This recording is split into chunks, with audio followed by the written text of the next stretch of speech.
Okay, it's the 12th of September. I'm now back in Brazil, João Pessoa.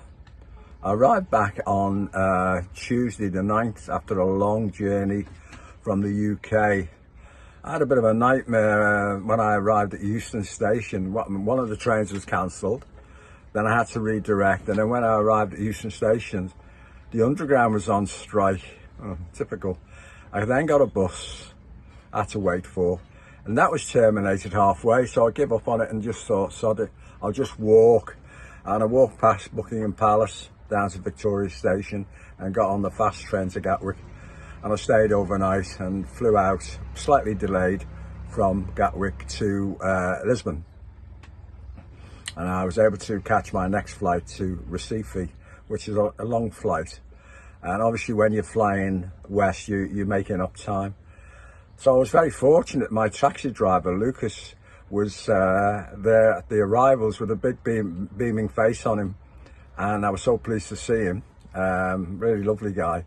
And then we had to get the taxi back to the marina, which was about a 2-hour drive. So by the time I got here onto the boat, I was absolutely knackered, to be honest. Okay, so I'm getting the boat ready to head off soon. Not feeling 100% today. I've got a bit of a bug. It's the trouble with flying long haul, you can pick up viruses.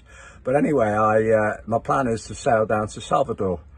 Now Salvador is the old Portuguese colonial capital of Brazil, and it's a very beautiful, the buildings are very beautiful, and it's got an amazing natural harbour, just like Rio de Janeiro. I mean, the Portuguese were great sailors. Okay, so what's this about, this little talk I'm doing? It's about the aging process, and I'm going to use a technical term which you may or may not have heard of. It's called entropy, which is it's the second law of thermodynamics. It means anything that's in a steady state over time will become random, and that's what the aging process is. It's like with mechanical things as well. After a while they fall apart. That's why we change cars all the time. So we're the same, we just age. Now the thing is, what I'd like to say, that somebody actually mentioned this to me a few years ago, an older person, that they actually don't feel old inside mentally. Yes, when they look at themselves in the mirror and they see, oh, that physical aging process, but they still feel young, and I'm the same. I still feel like I was 20 when I joined the British Army. I don't feel any different. I still have this amazing love for life. And so what I would say to anybody who's getting old, and I'm very lucky because I have wonderful genetics. I mean, I'm 74, I was born in 1951, and I have the same skin as my mum, who lived to 99, and she never was on any medication before she died. She just started suffering with dementia, but her skin was still wonderful. And I mean, I have people, when I say I'm 74, you know, I was working last year at the nuclear power station, and the lads were amazed, and you know, they thought, wow, Paul doesn't look anything like that.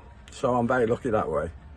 So this is the most important thing as you get older, after retirement, is you've got to have a purpose to your life. This is very important. I mean, we need to have a purpose throughout our lives, and whatever that might be. It could be a hobby, it could be dancing, it could be painting, it could be like me, sailing. I mean, I'm an ocean sailor, so I mean, not everybody wants to do what I'm doing, but having a purpose to your life is very important. You can go walking with friends. I think having friends is very good, interacting with them.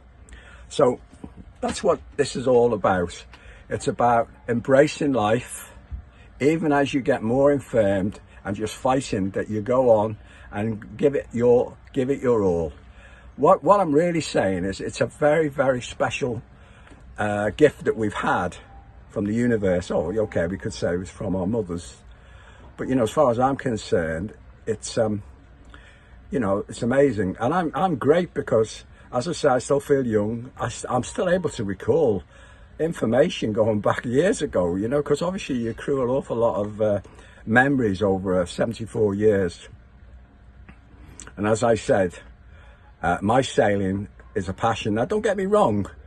you know, psychologically it can be quite tough, you know, before you go off, especially if you're crossing like 2,000 or 3,000 miles across an ocean. It's into the unknown, but you've got to push forward with your life, you know, because for me, sailing, ocean sailing, is just more than sailing. It's soul business. And what do I mean by that? Well, it's the absolutely beauty of the oceans, the colour of the colour of the sea, the azure blue, the moods of the seas, the beautiful skies.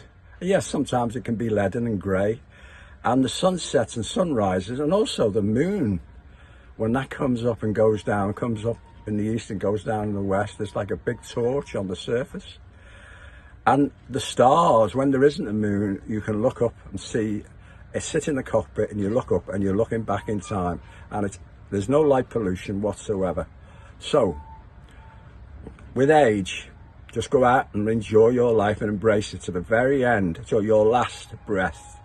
And that's from me. So I'd like you to follow my sailing YouTube channel and subscribe to it. And we'll be crossing over to Cape Town in about November and then into the Indian Ocean. So hopefully it'll get more exciting as I get further and further away from Europe. So subscribe. I'll be very pleased if you do that for me.